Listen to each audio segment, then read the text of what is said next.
Hi everyone and welcome back to my channel. I am Melissa. Thank you so much for joining me today. In today's Mommy Monday video, I'm going to be sharing with you some of my tips or considerations for you to take into account when you are selecting a preschool for your child. Now, in no way am I saying like you have to go buy this list. It's just sort of some of the things that I have documented in the back of my mind as I have visited a bunch of preschools, and I thought that this might be kind of helpful.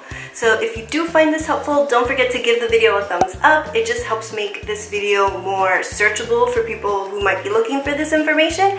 And don't forget to subscribe. Every Monday I post a mommy related video. Wednesdays I post hauls. You know, if I go shopping, I share with you like what I buy, or just different things like that, sort of more girlier type stuff. And then on Friday, my favorite day, I post Foodie Friday. So I'll share recipes or eating videos like mukbangs, grocery hauls if you're interested in, you know, ideas on like healthy things to buy for the family and whatnot. So make sure you come back and subscribe and check back often because I post videos every Monday, Wednesday, and Friday. So without further ado, let's jump right in. Okay, so the number one thing to think about when considering preschools is the price. Some preschools can be crazy expensive. It's more costly than college tuition. Some of the preschools by me have been upwards of $1,000 a month for full time, you know, 5 days a week, let's say full day, or the least that I've seen full time, everything I've seen full-time has been like about $1,000 and over. My son only goes 3 days a week. I am a stay-at-home mom, so I put him in preschool mostly for socializing and getting to know other kids, and also just getting accustomed to a classroom, the expectations of the classroom, the schedule of a classroom, just like that discipline I feel is really good for him. And so that's the reason why I put him in for 3 half days. But taking that into consideration, price is something that's very important. For 3 half days, I've visited preschools that the cost is over $700 a month, and others where it's like $300 or $350. So of course, there's big differences between those two sort of preschools, but that's one thing to think about, the cost. A second very important thing would be security. How secure is the preschool itself? A storefront preschool, something to think about. There might be a lot of people driving through, passing by, versus a preschool that's a standalone building, maybe somewhere a little bit more secluded, like in a neighborhood or behind shopping center or something like that. Or there's also a lot of preschools that are attached to churches or behind churches. So that's part of the security category. The other one is also locks. You know, how do you get in and out of the building? A lot of them have either they give the parents a fob to be able to open the door, a code, or they have someone who unlocks the door every time someone comes up to the actual door, rings a doorbell. There's a person that unlocks to let you in. So there's all kinds of things when it comes to that. Another part of security would also be cameras. A lot of parents nowadays want schools where they can actually have access to the cameras within the classroom and within the school so that they can actually pick in while they're at work, especially if you're a first-time mom or even second. But I think when you're a first-time mom, you're going back to work, it's such a hard transition.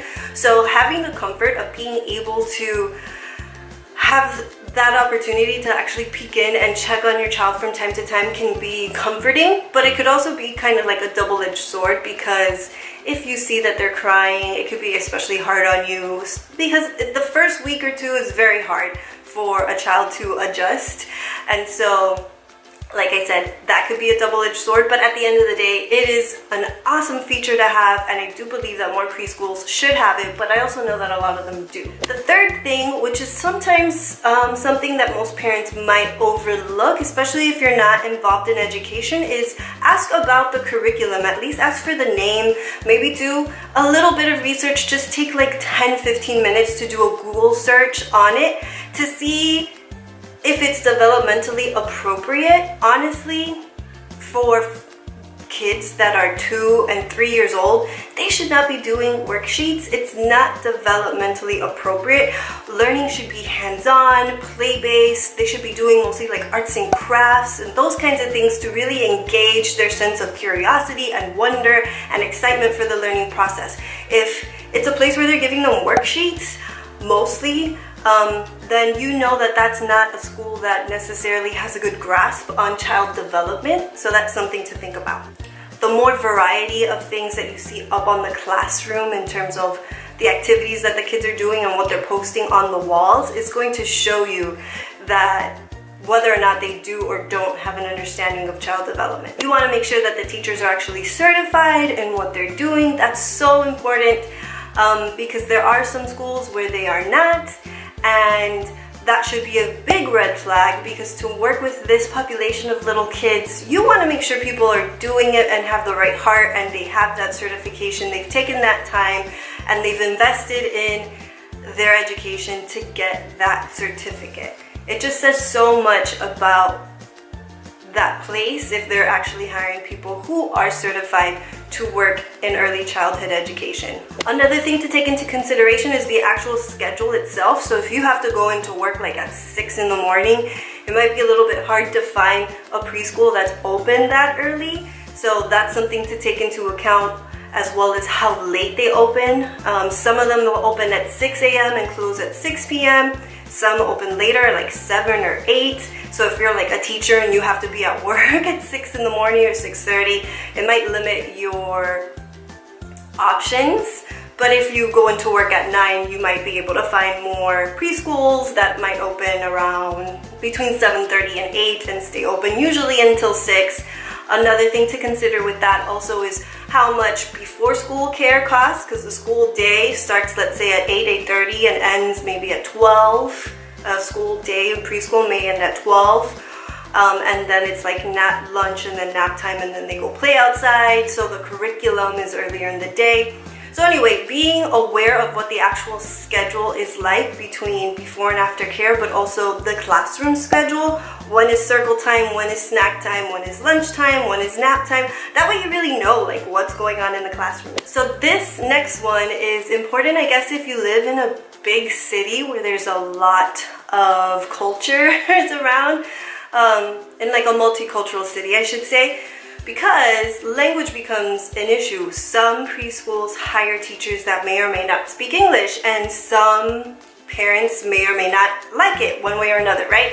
So for example, me, I actually prefer that they only speak English because I want my son to have a really good grasp on the English language. He's going to be going to school here in the United States, so I prefer that he just focus on his English, even though I'm Hispanic and my whole family's Cuban, and a lot of people are like, you should speak to them only in Spanish. I won't get into that. If that's what you want to do, that's fine. Whether it's Spanish, whether it's whatever language it is, your home language, you want to preserve that. I get it. That's great. So that's something to consider when it comes to the preschools and the languages that they're going to be speaking. Now I can't speak. The irony. So that's something to consider, reference language within the preschool and how they'll be teaching the kids. So the next one is kind of a minor one, but it may be something to consider, is the playground itself. Some schools have playgrounds with plenty of shade, whether it's trees or actual shades that are built outside. Some don't have any shade really at all, so the kids get sun the whole time they're there. If they're only there for like 15, 20, maybe 30 minutes, may not be that big of a deal. But if you're very conscientious about sun exposure and that whole thing, that might be something that you want to take into consideration. The next one is a pretty big one for me, and for a lot of people, not gonna lie, that would be the issue of cleanliness. So how clean is everything? The classroom, the bathrooms. If there's a kitchen on site where food will be prepared, you want to take a look at that.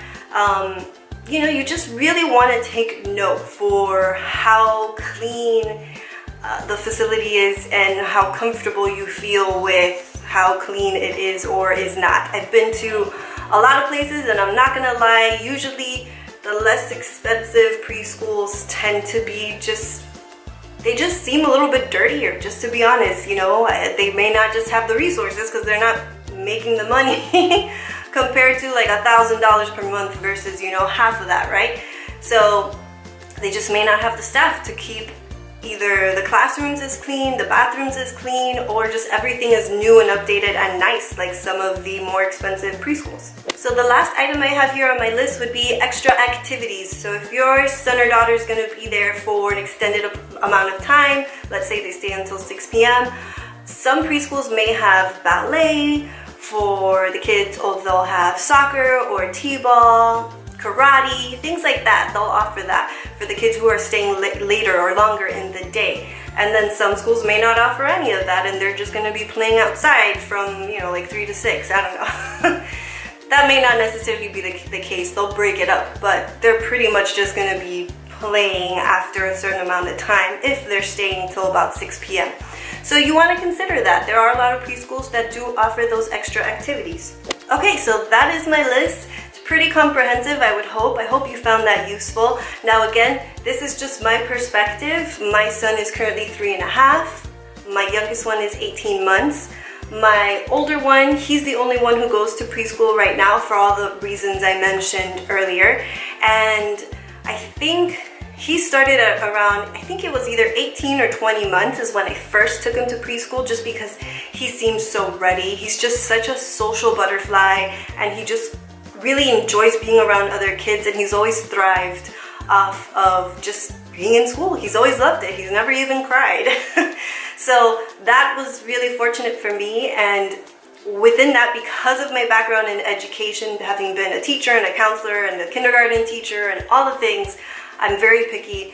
So basically that's my sort of list of things that I go through when I would visit a preschool, and just check off what are my non-negotiables, what's most important to me, what is a little bit less important, and then kind of just decide from there.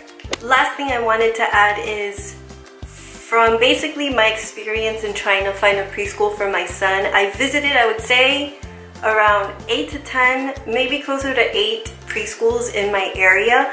And just from that, I kind of deduced this list on top of, like I said before, my experience as a teacher in a preschool setting, as well as just being a counselor and all that good stuff.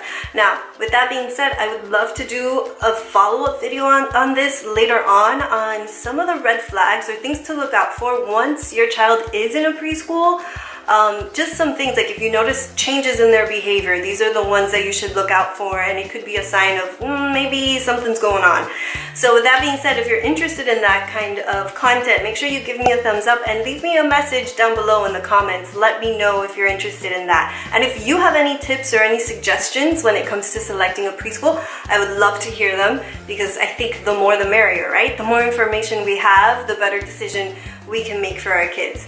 So yeah, with that being said, I think I'm done. Thank you so much for watching, and I look forward to seeing you on Wednesday. I will be sharing a haul video. So if you're interested in like my shirt, on Wednesday I'll show you where I got this from, as well as all the other goodies that I purchased while I was out and about. So on Wednesday I share Pink Wednesday, so I share things that I buy. It's just kind of like a girlier day, right? On Friday I do Foodie Friday, share recipes and grocery hauls, healthy eating, sometimes not so healthy eating, treats and whatnot. And on Monday is Mommy Monday. So I post videos 3 days a week, as I probably mentioned at the beginning. So make sure you come back for more. Until next time, that's all. Goodbye.